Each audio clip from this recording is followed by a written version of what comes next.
Hi everyone and welcome to another video in this channel.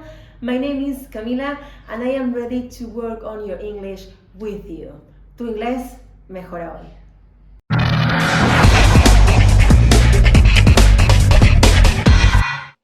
So, ready for another English lesson?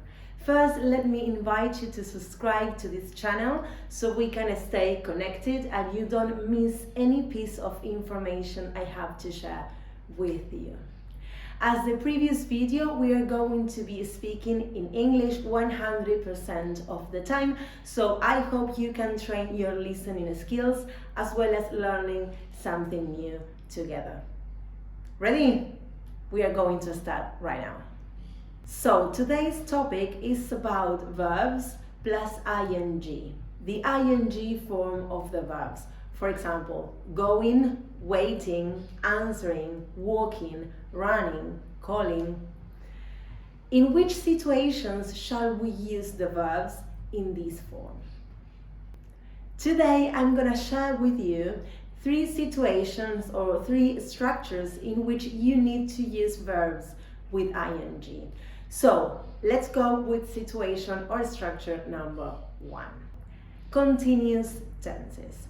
When you have continuous tenses like present continuous or past continuous, you need to use the verbs with ing form. Let me show you a couple of examples. For the present continuous, we could say, I'm studying English right now, what are you doing? I'm studying English right now, what are you doing? Then, for the past continuous, an example could be, he was spending some time with his friends at the bar when she got there. As you can see, in these 2 verb forms, we have the ing for spending and also for studying. And before that verb with ing, we have the verb to be.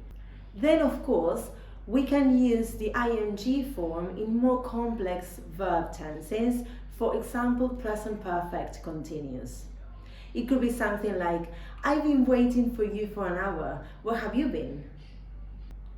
I've been waiting for you for an hour, where have you been? Have been waiting. Again, verb to be, being, and verb with ing, waiting. Another complex verb tense could be the future continuous. Something like, she'll be teaching languages in Spain next summer. She'll be teaching languages in Spain next summer. Will be teaching. Again, verb to be, verb with ing, teaching. So again, on a screen right now, you can see the 4 examples I've given you about the first situation or structure in which you need to use verbs with ing. We are talking again about the continuous verb tenses, like the present continuous, the past simple, the present perfect continuous, or the future continuous. If you're there, you can create your own examples and leave them in the comments. Situation or structure number 2. When you want to use a verb as the subject of your sentence. For example, living in New York can be overwhelming sometimes, don't you think? Living in New York can be overwhelming sometimes, don't you think? Living in New York is the subject of your sentence. So this verb is not working as a verb, it's working as a subject inside of this sentence. A second example. Wearing sunscreen is one of the best and easiest ways to protect your skin's appearance and health.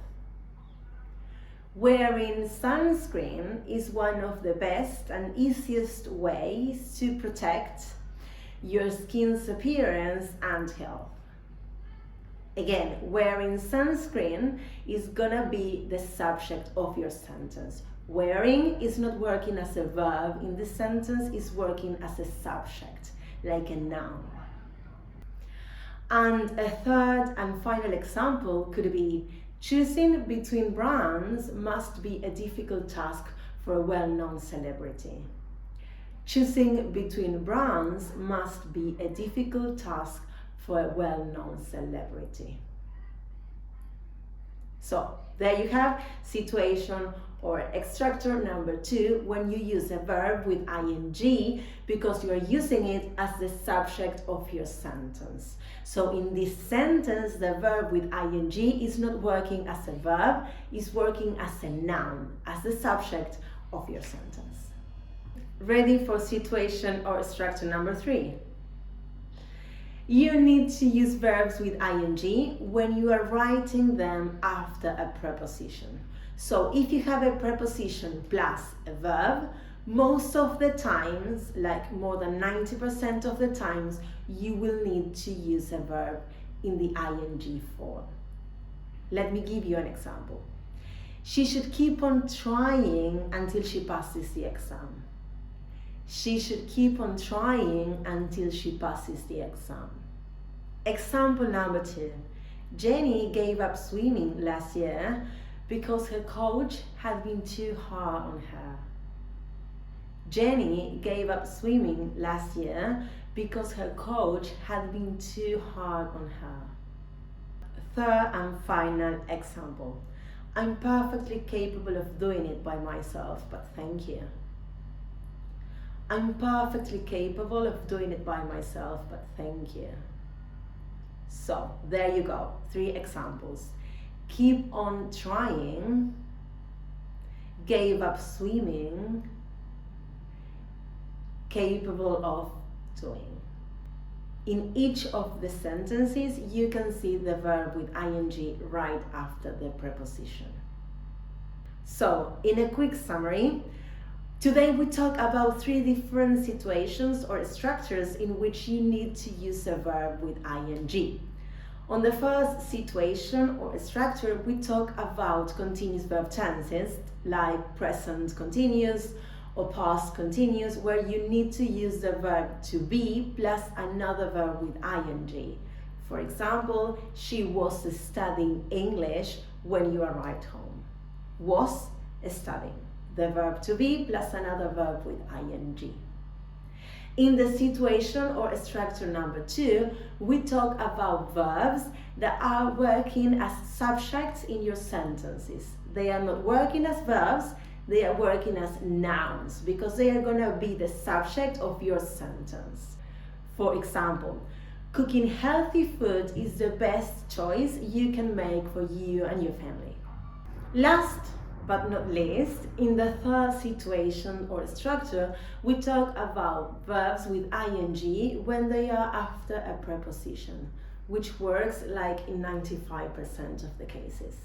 A sentence could be, we shouldn't leave London before visiting the Big Ben.